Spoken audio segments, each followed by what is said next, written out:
Ghost از شکیل صدیقی پیش کردہ رومانہ شاہد۔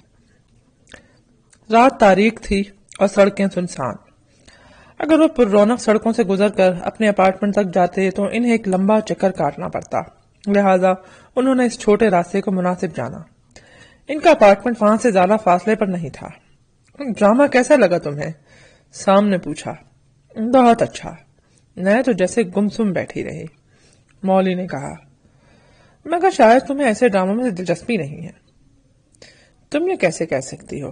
اس لیے کہ تمہارے خراٹے مجھے پریشان کر رہے تھے، مولی نے ہنس کر کہا، پھر تھوڑی دیر بعد بولی،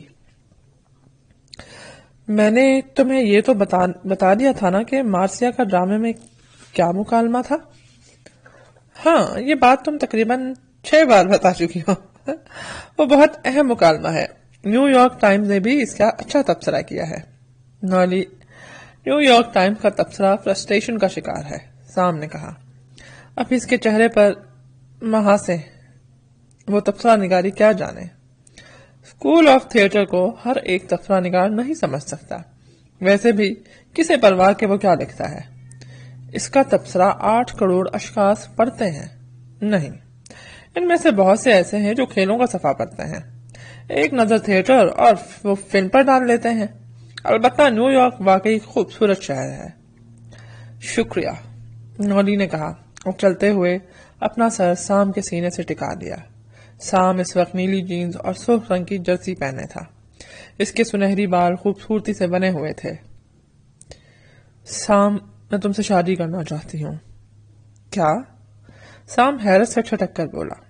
ہاں، مولی بولی، میں اس بارے میں سوچ رہی تھی، بہت کچھ سوچ چکی ہوں اور خیال کرتی ہوں کہ ہمیں شادی کر لینا چاہیے۔ کیا تم سنجیدہ ہو؟ ہاں۔ سام نے گد و پیش پر نگاہ ڈالی تو مولی نے پوچھا، تم کیا سوچ رہے ہو؟ تم نے اس بارے میں پہلے کبھی بات نہیں کی، وہ بولا۔ وہ سڑک سے فٹ پاتھ پر چلنے لگے۔ سام، تمہیں واقعی مجھ سے محبت ہے نا؟ تمہارا کیا خیال ہے؟ تم نے کبھی اس کا اظہار کیوں نہیں کیا؟ کیا مطلب ہے تمہارا؟ میں تو ہمیشہ اس سے یہ کہتا چلا آیا ہوں۔ نہیں، میں محبت کا اظہار کرتی ہوں اور تم کہتے ہو ایزن، اس لیے یہ نہیں سمجھا جا سکتا کہ تم بھی مجھ سے وہی کچھ کہتے ہو جسے سننے کے لیے میرے کان ترس رہے ہیں۔ لوگ کہتے ہیں کہ میں نے ہمیشہ تم سے محبت کی ہے، پھر اس کا کوئی دوسرا مطلب تو نہیں ہو سکتا۔ شاید تمہیں یہ نہیں معلوم ہے کہ تم دوسرے کی زبان سے ستائشی جملے سننا چاہتی ہو، وہ بولی، اس لیے میں بھی کچھ سننا چاہتی ہوں۔ دائیں جانب سے ایک آہٹ سی ہوئی۔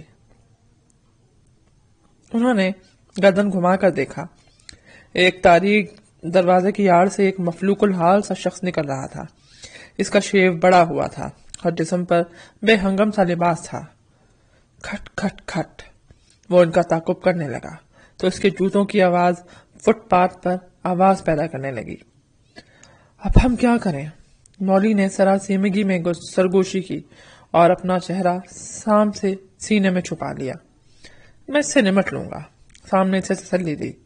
اس آدمی نے اپنی رفتار تیز کر دی اور تھوڑی سی دیر میں ان کے قریب پہنچ گیا۔ سام اچانک اس کی طرف پلٹا اور اس سے پوچھا، تم کیا چاہتے ہو؟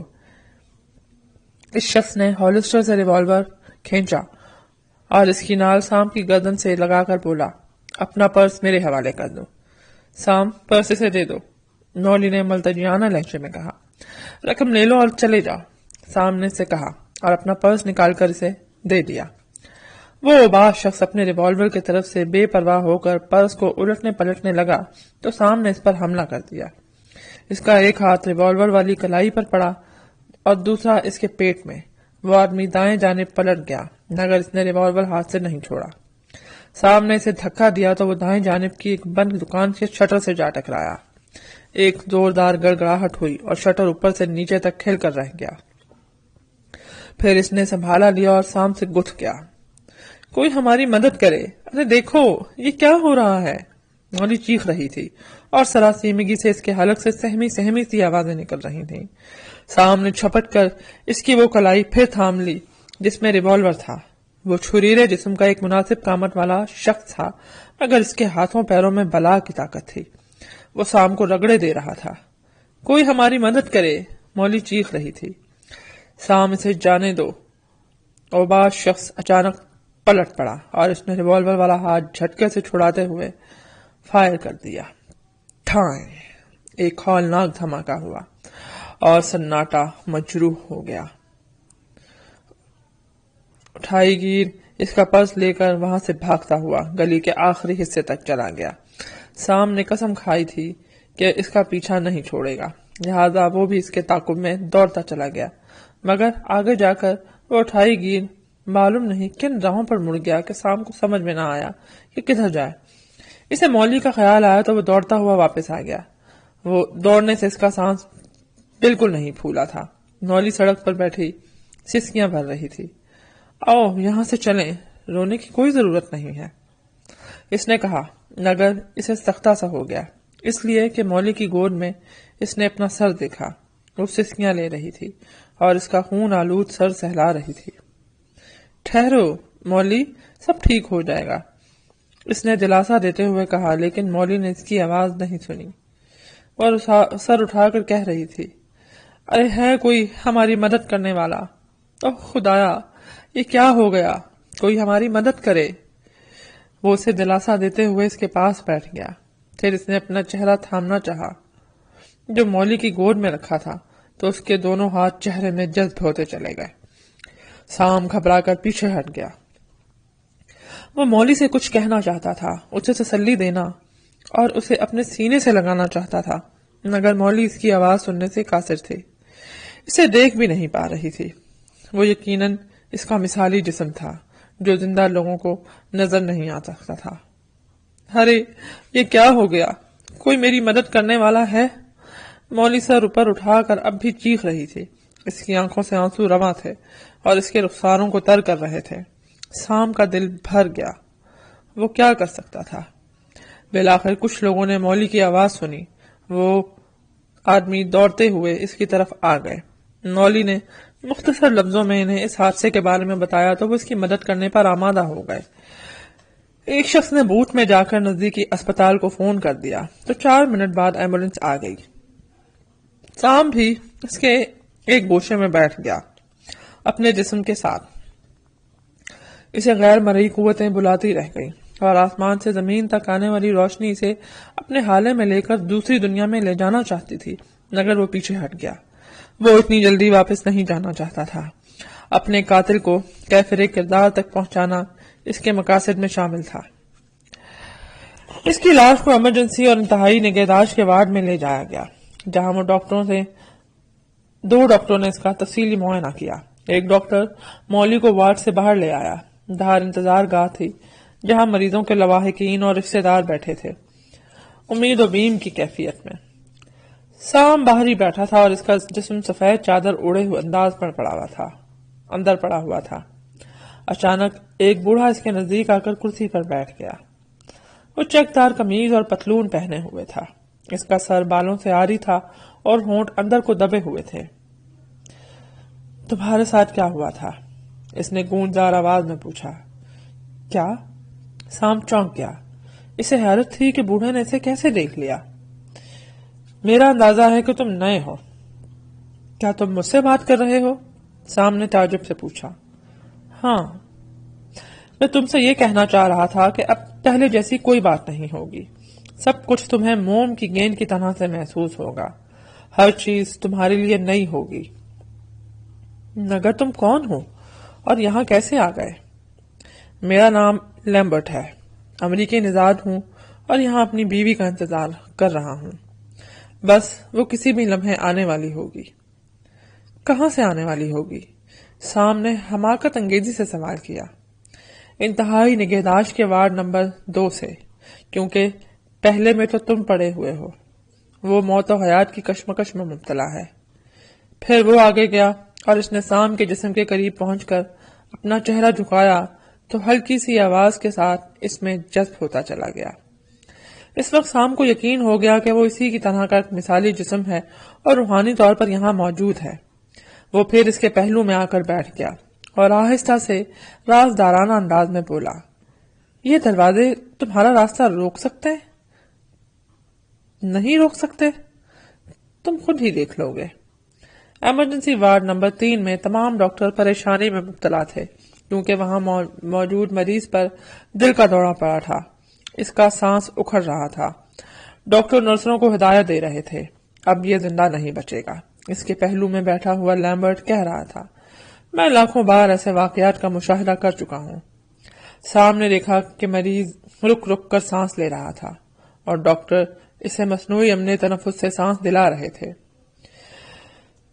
یہ جلد ہی ہماری دنیا میں آ جائے گا۔ لیمبرٹ پھر تھوڑی دیر بعد سام کو شخص کے جسم سے ایک اور جسم اٹھ کر فضا میں تیرتا ہوا دکھائی دیا۔ چند غیر مرئی آوازیں اسے دوسری دنیا میں بلا رہی تھی۔ یہ کیا ہوا؟ سام نے حیرت سے سوال کیا اور بوڑھے لیمبرٹ کی طرف مڑا، مگر وہ اپنی جگہ سے غائب تھا۔ پھر ڈاکٹروں نے اس کی موت کا اعلان بھی کر دیا اور اس کا چہرہ مکمل طور پر سفید چادر سے ڈھانک دیا گیا۔ ایک وارڈ بوائے اس کا اسٹریچر دھکیلتا ہوا وارڈ سے نکلنے لگا تو سام گھبرا کر کھڑا ہو گیا۔ وہ بیچ میں کھڑا ہو گیا جیسے اس کی راہ مسدود کر دے گا، لیکن وہ اسٹریچر اس کے جسم کے اندر سے گزر کر دوسری طرف چلا گیا۔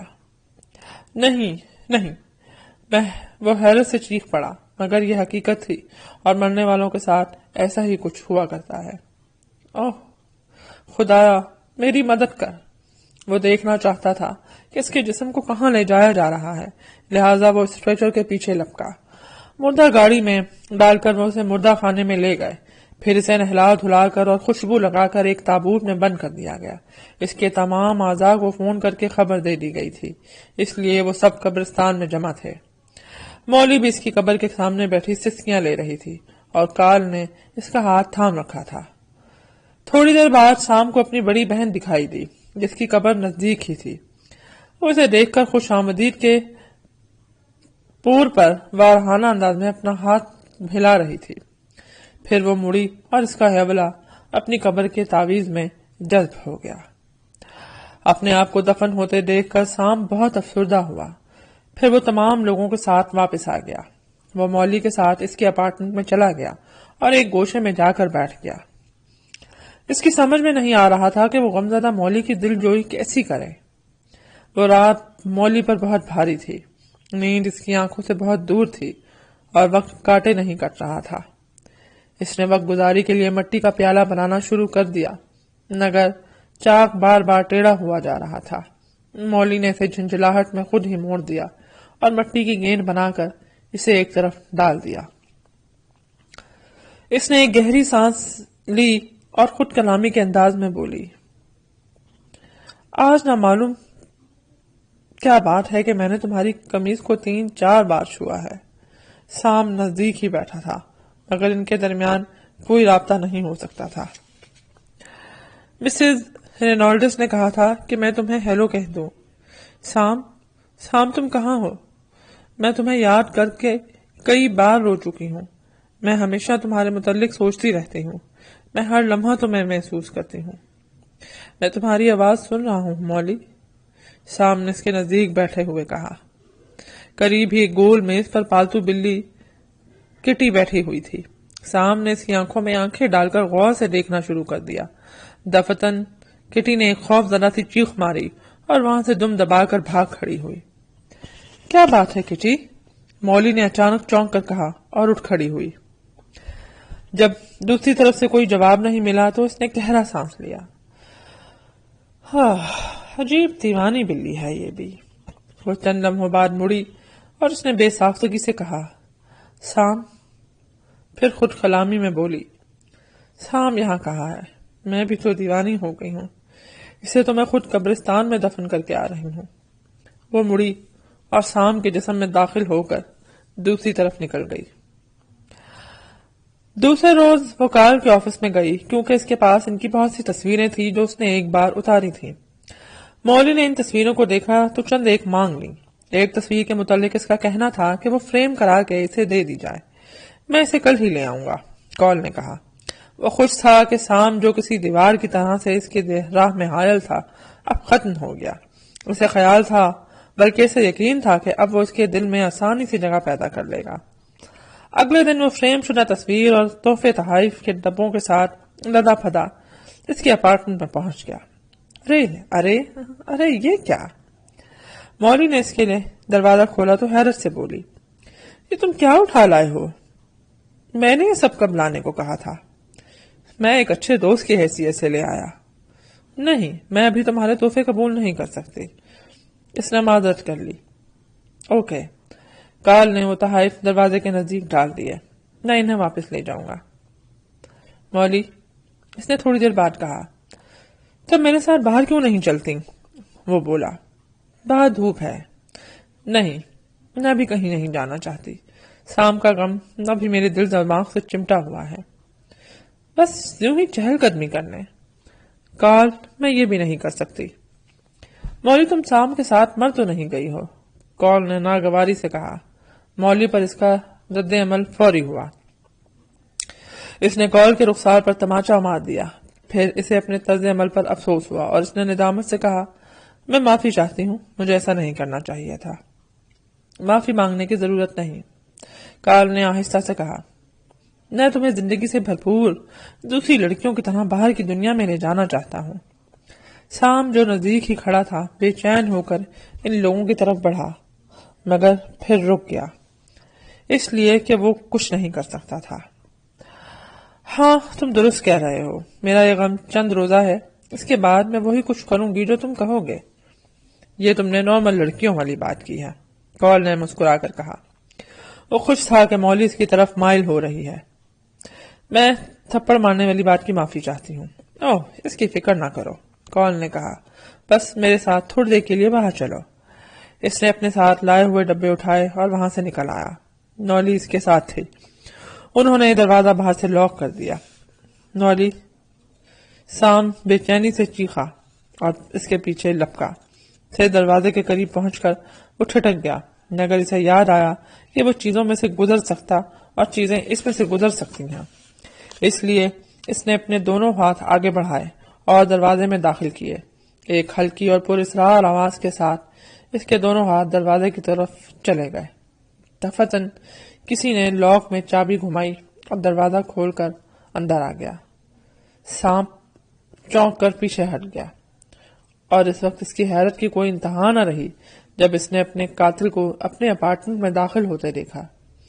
یہ ایک روز پہلے کی بات تھی، لہذا اسے سب کچھ یاد تھا۔